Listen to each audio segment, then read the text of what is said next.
Reza, thank you. Thank you for your time. I'm very, very excited to speak with you because I know you guys have been doing quite a lot since COVID first hit. You were doing a lot before then, but the way the practice had pivoted and the way you've doubled down, can you speak to some of that?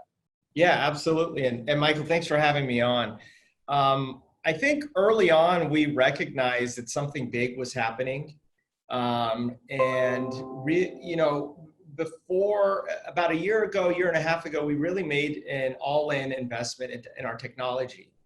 And so we moved everything into the cloud, our entire CRM, our phone system, our, everything that we do, you could do remotely outside of the office. And so when we got the stay-at-home orders, it was really easy for us to quickly and almost seamlessly pivot to where we didn't miss a beat. I mean, not a single day was it a challenge for us because we moved the entire team, almost 50 people, remote within one day. And that was really incredible to see. But even more importantly, I think to see our team members and our staff, the way they responded to that, the way that we had folks step up, that was really inspiring to see. And, we always talk about our why, who is TorkLaw and why do we practice personal injury law? And our answer is because we get to change people's lives. They come to us in probably the worst time of their lives, going through something really traumatic and serious. And our why is, well, we get to be there for them. We get to be there for our clients. We get to be there for the community. And so when COVID hit and we have our frontline workers who are putting themselves in harm's way, the doctors, the nurses, the techs, everybody, all the first responders. And then you've got, on the other side, you have the small business owners who are basically getting decimated now.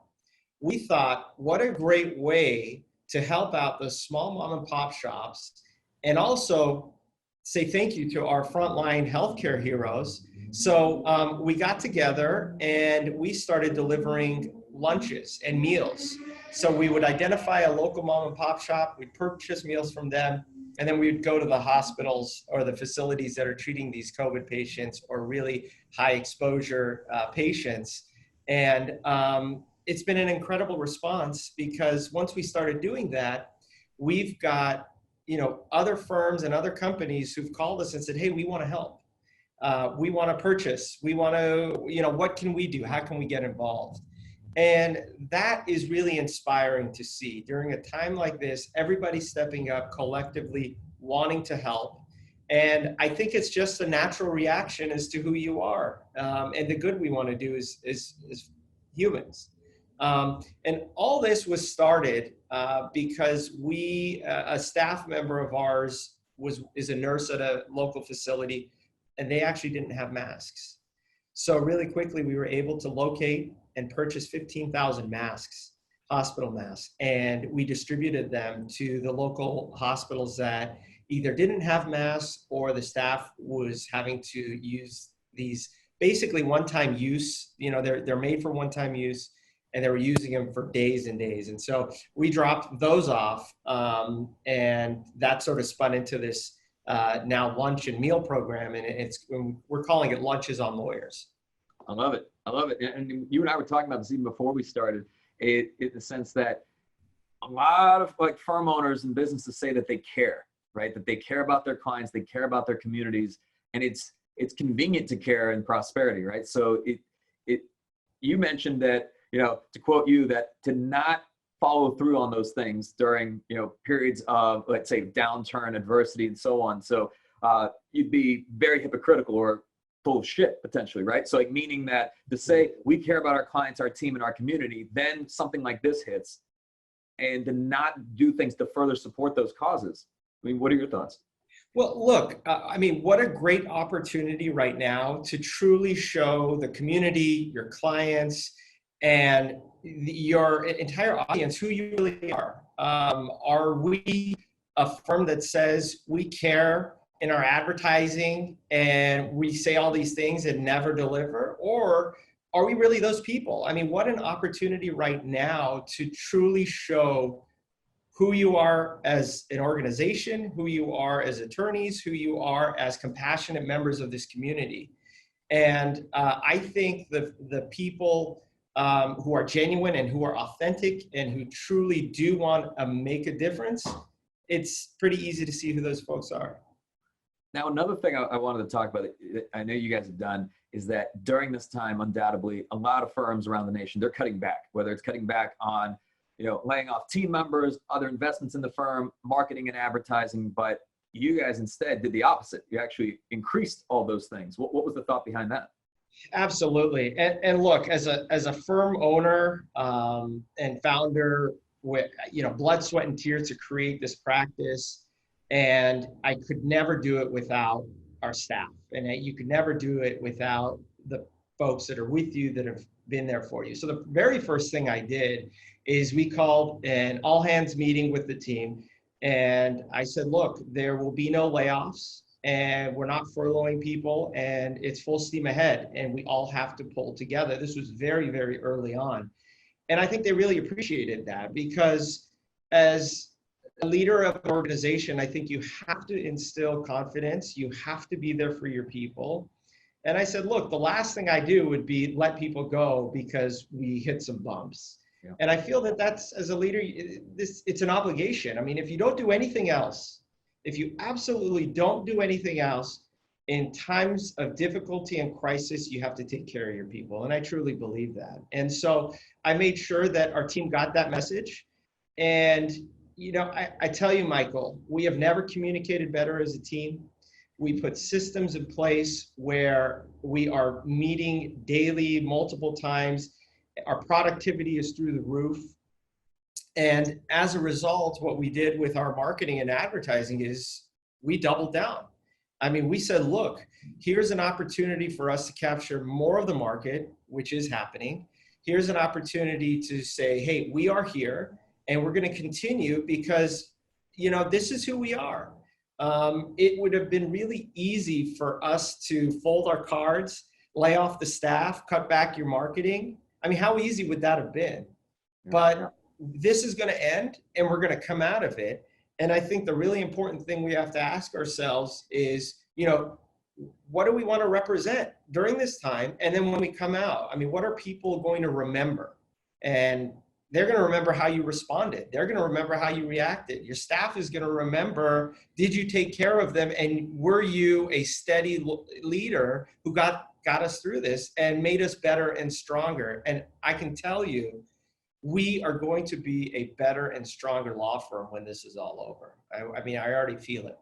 I love it. Now, because there's obviously skeptics watching, I always have to address the skeptic, because there's always someone who's thinking, well, it's easy for them to say, he's got a thriving PI practice. He's not feeling it the way I'm feeling it.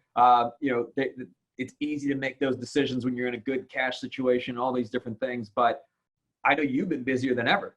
And there have also been very difficult decisions. I know you were talking about it would have been easy to do all these things. And quite frankly, I also believe that not only is it easy, this is one of the few times in business history where you can lay off half your staff and cut your marketing, and people, they're really going to give you a hard time about it. They're like, we get it. So you won't get a lot of flack for it, which makes it actually easier to do.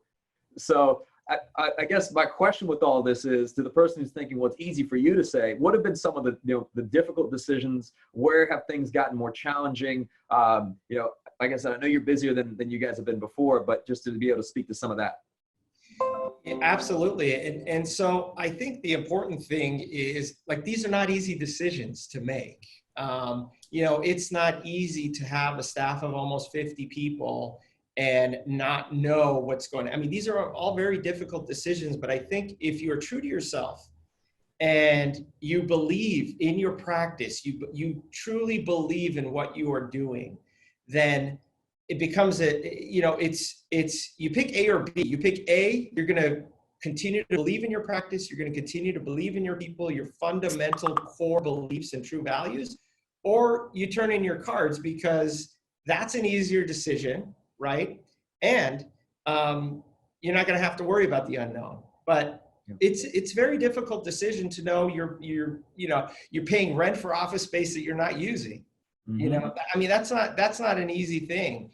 It's not an easy decision to say, look, I got to pay payroll and I don't know what's going to happen. Well, I mean, this is difficult. These are very, very difficult decisions.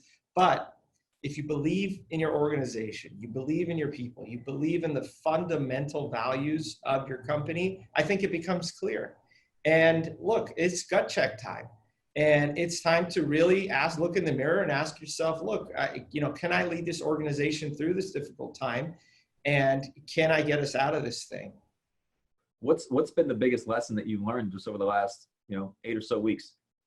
I think holding yourself accountable and holding others accountable, and communication super, super important, but have accountability. I mean, you could have folks working remotely or sitting at home for 10 hours, 10 hours a day, 8 hours a day in front of a computer, not doing anything. But I think accountability, holding myself accountable, what are the things that I'm going to do today that are going to hold me accountable to the rest of my staff, and instill that in the rest of the organization, hold each other accountable. And what a great opportunity for them to step up. What a great opportunity. And I think maybe the most important lesson I've learned is let people thrive right now. You have people within your organization right now with great ideas that are innovating, that are being efficient, that are really setting amazing precedent for things maybe you've never tried before, never even thought to try.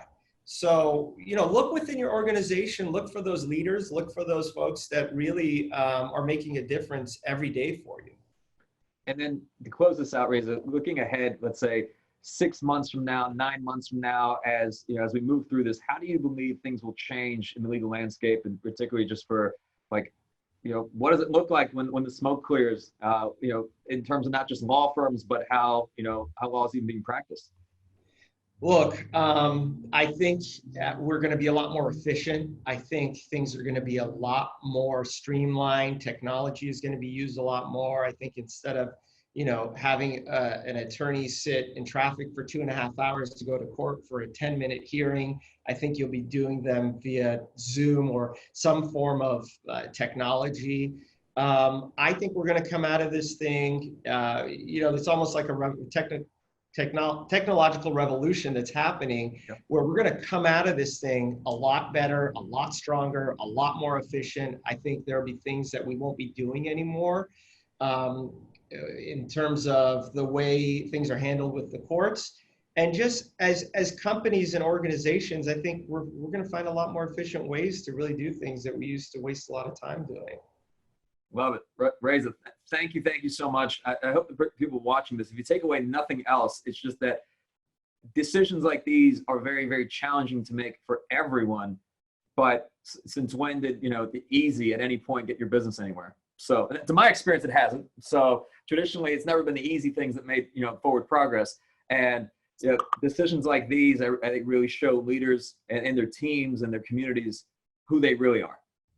So this has been great. Reza, thank you. Awesome. Thanks.